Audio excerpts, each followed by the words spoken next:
F'Awwissu tal-2022 dawk irreġistrati b'impjieg full-time żdiedu b'aktar minn 6% meta mqabbel mal-istess xahar tal-2021.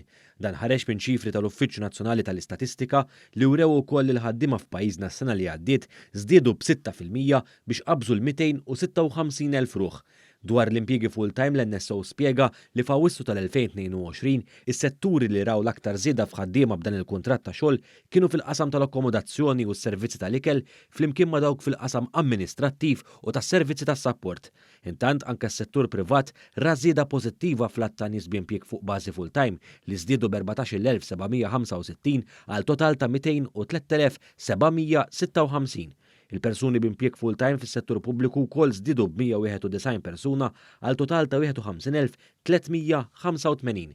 Dawk irreġistrati bħala full-time u li jaħdmu għal rashom żdiedu b'aktar minn 600 meta mqabbel mal-istess perjodu tal-2021.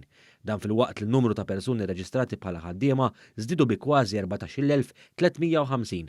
Iż-żieda ta' dawk li jaħdmu fuq bażi full-time fost l-irġiel tammonta għal żieda ta' 6.3% fil-waqt li fost in-nisa din tammonta għal żieda ta' 6.1%.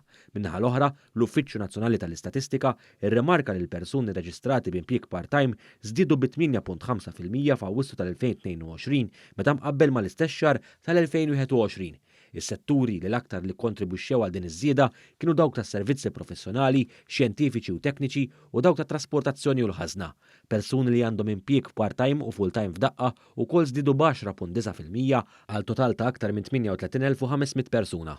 Persuni b'impjieg part-time bħala l-impjieg ewlieni tagħhom ammontaw għal total ta' aktar minn 35,800. Dan ifisser żieda ta' 5.9% meta mqabbel ma' Awwissu tal-2021.